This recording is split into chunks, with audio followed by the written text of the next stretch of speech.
Assalamualaikum warahmatullahi wabarakatuh. Perkenalkan, nama saya Felita Putri Fatahila dengan NIM 23234054 dari Program Studi Perpustakaan dan Ilmu Informasi Fakultas Bahasa dan Seni Universitas Negeri Padang. Pada video kali ini, saya akan mempresentasikan terkait materi 7 unsur-unsur kebudayaan Minangkabau.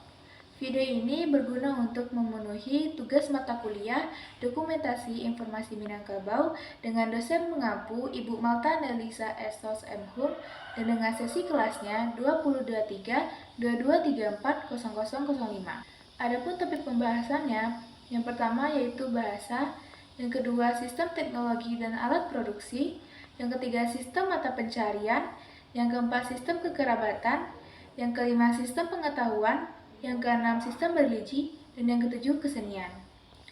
Yang pertama bahasa. Bahasa yang digunakan oleh masyarakat Minangkabau adalah bahasa Minang. Bahasa Minang merupakan sebuah bahasa Austronesia atau bahasa yang dituturkan oleh suku Minangkabau yang digunakan oleh orang-orang Minangkabau. Bahasa ini biasanya digunakan oleh orang-orang Minangkabau yang ada di wilayah Sumatera Barat, di Barat Riau, hingga ke Negeri Sembilan atau Malaysia. Ada 3 dialek yang terdapat dalam suku Minangkabau. Yang pertama dialek Melayu. Penyebutannya seperti penat, apa, mana, lepas. Yang kedua dialek A. Dialek A ini biasanya digunakan oleh orang Padang. Pada umumnya penyebutannya seperti pane, a, kama, lape. Adapun dialek O dengan penyebutan pone, apo, mano, lepe. Yang kedua, sistem teknologi dan alat produksi.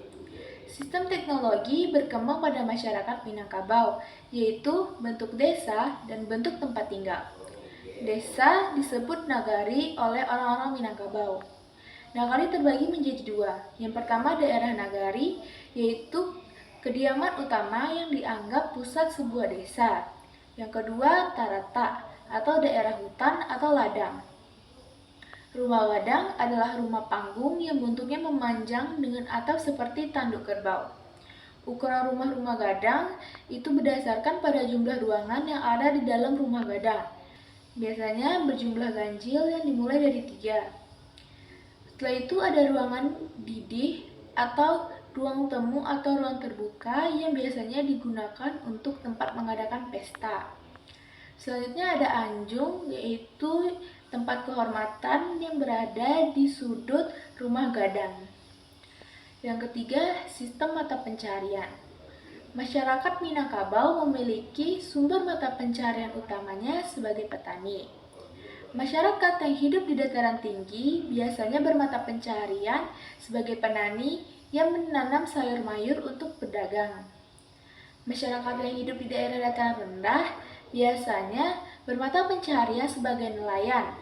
Ini dapat ditemui pada masyarakat yang hidup atau tinggal di daerah pesisir. Masyarakat Minangkabau juga berdagang dan berantau, serta memiliki kerajinan tangan, salah satunya adalah songket. Yang keempat, sistem kekerabatan. Sistem kekerabatan suku Minangkabau mengikuti garis keturunan ibu atau matrilineal. Dalam suku Minangkabau, yang memegang kekuasaan adalah mama atau saudara laki-laki dari ibu atau keluarga laki-laki yang mempunyai kedudukan lebih tinggi dari seorang ibu. Periuk, kampung, serta suku merupakan kelompok kekerabatan masyarakat suku Minangkabau. Etnis dipimpin oleh seorang penghulu andiko atau dikenal sebagai datuk kampung. Masyarakat Minangkabau ini dibagi atas 3 lapisan. Yang pertama bangsawan, yang kedua orang biasa, yang ketiga itu orang yang paling rendah atau bisa disebut sebagai budak. Yang kelima sistem pengetahuan. Orang Minangkabau pada umumnya ketika mereka memiliki anak usia 7 tahun, anak laki usia 7 tahun, biasanya mereka akan meninggalkan rumah dan pergi ke surau untuk tinggal di sana. Di sana mereka akan mempelajari terkait ilmu agama Islam dan adat Minangkabau. Setelahnya, saat usia mereka remaja, mereka akan meninggalkan kampung halaman mereka dan pergi merantau ke kampung lain atau ke tempat lain guna untuk memperluas pengalaman atau menimba ilmu.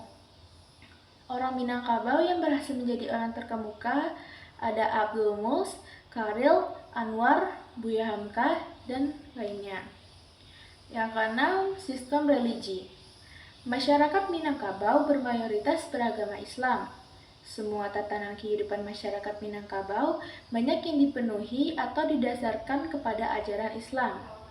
Adat Basandi Syarak Basandi Kitabullah, itu prinsip ini menekankan pada pentingnya menjalankan ajaran Islam atau syarak dalam kehidupan sehari-hari, namun tetap harus menghormati adat istiadat yang ada.